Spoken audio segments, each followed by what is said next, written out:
So let's say you have just kind of your typical patient, because you had talked about before we started recording that like you're gonna hopefully maybe start helping practitioners be better practitioners. That was kind of my words paraphrasing, Yeah.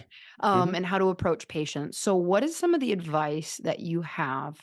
Because sometimes I feel like just the disconnect of where they are to talking about filtering tap water, like all of this stuff and putting their phone on airport or airplane mode in a different room at night, like all of the information that we have in our head, and like they just legit don't know that Fruit Loops for breakfast is an issue. How do you start to approach that without word vomiting all over them? Or do you just think that by the time they've come to you, they're just ready? I think they know that I do that, so, like, my practice is all referrals, so they're expecting, like, a more integrative, holistic kind of, like, here's what you eat, what you don't eat, et cetera, but I have something on Instagram, which is Dr. Bradley Campbell. There's a story highlight called Self-Care, and it has, like, a little quiz, like a self-care check-in. Can't see it there, it's too bright, but it gives people like a score. So you could like use it, credit me if you want, or recreate it for yourself. And I think like having that for your patients is some sort of like quiz. People love numbers. They love like the little adrenal quiz in the book I have, but like something where like they can get a score and like you can change it however you feel fit. But like have your patients do it in the waiting room or give it to them as they leave and say, like, hey, try to get like a 10 every day. If you can get above a 10, get some bonus points, like even better. Some people are like, oh, I got 23 because like I got Mm. extra compassion or I ate really well that day or so it kind of gives them a better like big picture perspective of being healthy. So that's really important. I think people need some sort of like quantitative analysis, whether it's Yeah, blood work or a gamifying it a little symptom bit quiz more. game. People are used to that. Like when they go to regular doctors, they're used to getting blood work. So I think like when they have it on paper, it's kind of more real. So if you give them a paper that quantifies it, whether it's like a detox symptom quiz or whatever it might be, that really helps. And even just like general lifestyle quiz like that would be really helpful. So talk to me more about the quiz. So like you said, like shoot for a 10. So is it just like a list of a bunch of good things you can do for your body that day?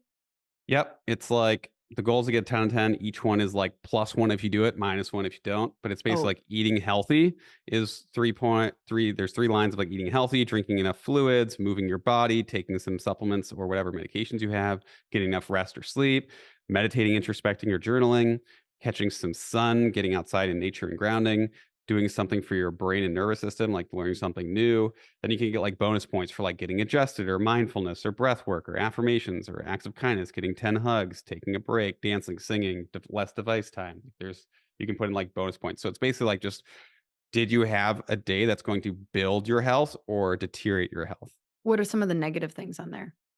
Caffeine, That, alcohol. yeah, caffeine, alcohol gives you -2. I put that for each unhealthy drug, caffeine, alcohol, marijuana, -1 for eating poorly. And that's really up to each person what like poor is for them or not. I didn't Mhm. put minus for not getting sleep, but that might be a good idea too. Yeah. So what I like about that is it really is kind of like a choose your own adventure for that patient, because okay, so is that what I'm hearing, is that like you kind of give them the freedom to go like, where do you want to start, or does everybody start with nutrition no matter what? I give them the freedom and I ask them like, what are you willing to change? Yep. Like, a lot of times when I get new patients, like I had this guy in this last month, and he's 30. He's finally starting to settle down from his partying 20s, but he used to do like all of the drugs, ecstasy, cocaine. He's was doing 8 cups of coffee a day still. He was vaping. A lot He was cheaper than drinking. cocaine. He Yeah. was binging alcohol on the weekends, all the things, and smoking pot all day too.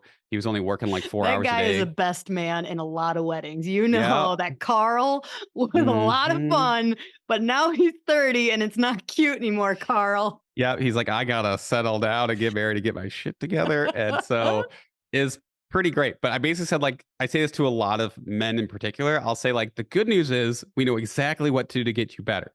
The bad news is you're doing everything wrong. But the other good news is that if you even change, like, 2 or 3 things, you're gonna be way better off." So I'll sort of, like, tell them, like, what I think are, like, the most important based on their lifestyle. I'm like, "Okay, first, just, like, less drugs and substances. And then it's sort of like which I'll ask them like, "Which one do you think, like, you could taper down first?" Or like, "What do you think is doable for you?" And then they'll usually be like, "Oh, shit. Okay, well, I Mhm. guess I can stop the coffee first," kinda thing. It just feels like a lot. Like, I feel like society is so working against us of, like, if you want to be healthy nowadays, it's just like, "Oh, come on." Like, like, I have to bring my own water, I have to do this, I have to make my own bread. It just feels really, exhausting. Like, even when you know what you know, it's trying to pick and choose. I'm like, "I just wanna go get tacos and have a margarita and date night with my husband," you know? Yeah. I think you gotta be like 90-10, but Mhm, I think, like, you just slowly change out your products. Like, when you go to rebuy new beauty products, like, you should be able to eat whatever you put on your face or your skin. You should be able to eat whatever's in your laundry detergent because 'cause you're gonna be, like, getting it through some of your skin somehow. Like, anything that goes on your skin should be somewhat edible. You should know what the ingredients are and be able to pronounce them. It's just, like, some simple basic philosophical things and principles that are really important. The whole, like, closer you are to nature, the farther you are from disease is really big, but you still don't wanna eat rocks, right? So it's kinda like a balance. Like, yes, natural's better, but, like, not every natural thing is healthy. But I think mhm. if we go with what our ancestors did and we lose a lot of the chemicals and just kind of slowly rebuy stuff, it's better. But any major change is really stressful because stress is just adapting to change. So I think you just slowly have people kind of like get new toothpaste, get a water filter. But I usually start with like get a water filter, then work on slowly getting better quality food and like talking to your farmers. Like water and Mhm. food fix most of the issues. And then it's kind of like, okay, now we get into like cleaning and beauty products and that sort of thing. But I think like movement, sleep, food, and water are the main ones.